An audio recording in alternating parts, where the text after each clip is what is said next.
ലാ തഖ്തുലു ഔലാദകും മിൻ ഇംലാഖിൻ.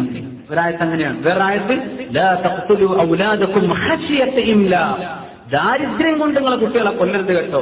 മറ്റൊന്ന് ദാരിദ്ര്യം ഭയന്നുകൊണ്ട് കുട്ടികളെ കൊല്ലരുത് കേട്ടോ. അതിന് ശേഷം നഹ്നു നർസുഖുഹും വഇയ്യാകും.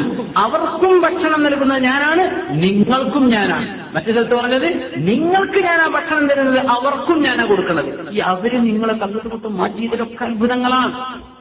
അതൊക്കെ അത്ഭുതമാണ്. സുബ്ഹാനല്ലാഹ്. സൂറത്തുൽ ഇസ്രായിൽ കൂടെ പറഞ്ഞ വിഷയത്തിലേക്ക് അടുത്ത ആയത്തിലേക്ക് പോകണം. ഒരു വളരെ കൗതുകം തോന്നിയിട്ടുണ്ട് ഈ വിഷയം. വലാ തഖ്തുലു ഔലാദകും ഖശിയത ഇംലാഖ്.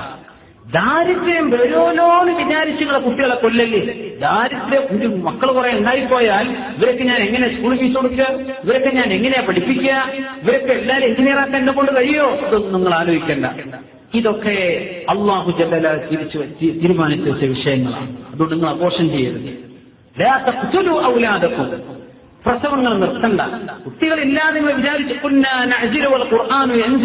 ഖുർആൻ അവതരിക്കുന്ന കാലത്തും സഹാബത്തെ അജ്ല് ചെയ്യുമായിരുന്നു എന്ന് ഹദീസിലുണ്ട്. എങ്ങനെ അവര് ഗർഭാശയത്തിലേക്ക് സ്പേം എത്താത്ത രീതിയിൽ അവര് വിത്ഡ്രോവൽ സിംപ്റ്റം പറഞ്ഞാൽ അത് ഗർഭധാരണം നടക്കാതിരിക്കാൻ വേണ്ടി അവർ പുറത്ത് എടുക്കുമായിരുന്നു എന്നാണ് ആ വാക്കിനർത്ഥം. ഖുർആൻ യൻസിലു എന്ന് പറഞ്ഞിട്ട് നമ്മുടെ പെണ്ണുങ്ങളൊക്കെ 2 കുട്ടികളാകുമ്പോഴേക്കും 3 ആകുമ്പോഴേക്കും പ്രസവം നിർത്തുകയാണ്.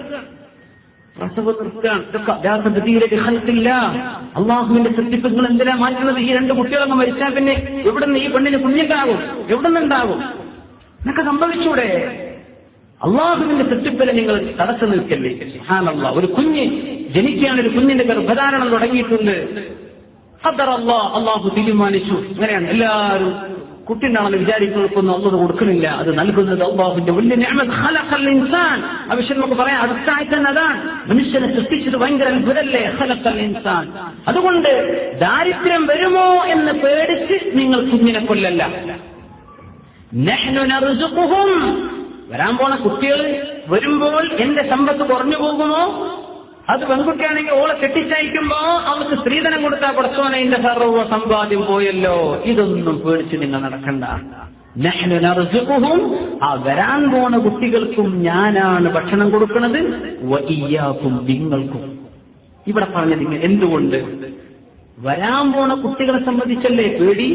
ഓർക്ക് ഞാൻ കൊടുക്കുന്നുണ്ട്. നിങ്ങളിത് നല്ല അവരെ തിന്നുന്നത്. അവരുടെ റിസ്ക് ഞാൻ വേറെ തന്നെയാണ്. നിങ്ങളെ റിസ്ക് ഇവരൊക്കെ വലിച്ചെടുക്കല്ല. അവർക്കുള്ള റിസ്ക് ഞാൻ അഡീഷണലി നിങ്ങൾക്ക് വേറെ തരുന്നുണ്ട്. അപ്പൊ നിങ്ങൾക്കൊരു പ്രൊമോഷൻ കിട്ടിയെന്ന് വരും. അപ്പൊ നിങ്ങൾ ജോലി മാറും. അപ്പൊ നിങ്ങൾ മറ്റൊരു സാഹചര്യത്തിലേക്ക് നിങ്ങൾ എത്തിക്കുകയാണ്. ഓരോ കുഞ്ഞിനും വേണ്ടത് അല്ലാഹു തആല തരുന്നുണ്ട്. ജീവിതത്തിലേക്ക് ഇറങ്ങി ആലോചിച്ച് നോക്കൂ. ശരിക്കും ബോധ്യപ്പെടും. നിങ്ങൾ പേടിച്ചുകൊണ്ട് നിങ്ങൾ കുട്ടികളെ കൊല്ലില്ല. ദാരിദ്ര്യം വരുമോ എന്ന്. ഇപ്പൊ ദാരിദ്ര്യമൊന്നുമില്ലേ, പക്ഷെ വരുമോ എന്ന് പേടിക്കാൻ. ആ പേടിക്കുമ്പോ ആരെയാ പേടിക്കണത്? ആ കുട്ടികളുണ്ടായാൽ എന്റെ സമ്പത്ത് പോകുമോ? അതിന് അല്ലാഹു ആദ്യം കുട്ടികളെ വിഷയം പറഞ്ഞു. നഹ്നു നർസുഖുഹും. അവർക്കും നിങ്ങൾക്കും തരുന്നത് ഞാനാണ്. ഇത് പറഞ്ഞത് സൂറത്തുൽ ഇസ്റാ. ഇനി സൂറത്തുൽ അൻആമിലേക്ക് വരും. വലാ തഖ്തുലു ഔലാദകും മിൻ ഇംലാഖ്. ദാരിദ്ര്യം കാരണം നിങ്ങൾ മക്കളെ കൊല്ലല്ലേ. ഇപ്പൊ ദാരിദ്ര്യമാണ്. പറച്ചോനെ എന്റെ കുഞ്ഞിനങ്ങ് കൊന്നാലോ, അവനെ ഡോക്ടർക്ക് കൊണ്ടുപോണ്ട, അവൻ രോഗിയാണ് മരിച്ചോട്ടെ, എന്നാ പിന്നെ ഇവന്റെ ഞാൻ ആലോചിക്കണ്ടല്ലോ എന്ന് ഇപ്പോഴത്തെ ദാരിദ്ര്യം കൊണ്ട് നിങ്ങൾ കുട്ടികളെ കൊല്ലല്ലേ. ഇപ്പൊ നിങ്ങൾക്ക് ദാരിദ്ര്യമുണ്ട്. വരുമോന്നല്ല, ഇപ്പോൾ ദാരിദ്ര്യമുണ്ട്. എന്നാലും മക്കളെ കൊല്ലല്ലേ. സുബ്ഹാനല്ലാഹ്. നഹ്നു നർസുഖുക്കും. നിങ്ങൾക്ക് ഭക്ഷണം തരുന്നത് ഞാനാണ്. വഇയ്യാഹും. നിങ്ങളുടെ മക്കൾക്കും ഞാനാ തരുന്നത്. ഇപ്പൊ ദാരിദ്ര്യമുണ്ട്. നമ്മൾ ആദ്യം ശ്രദ്ധിക്കൽ ആരെയാണ്?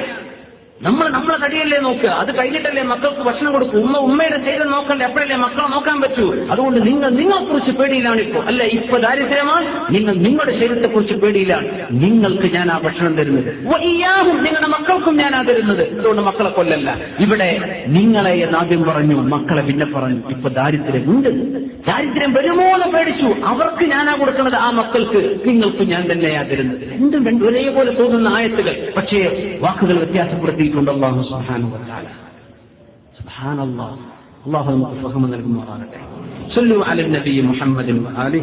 اللهم صل على سيدنا محمد وعلى آل سيدنا محمد وبارك وسلم عليه.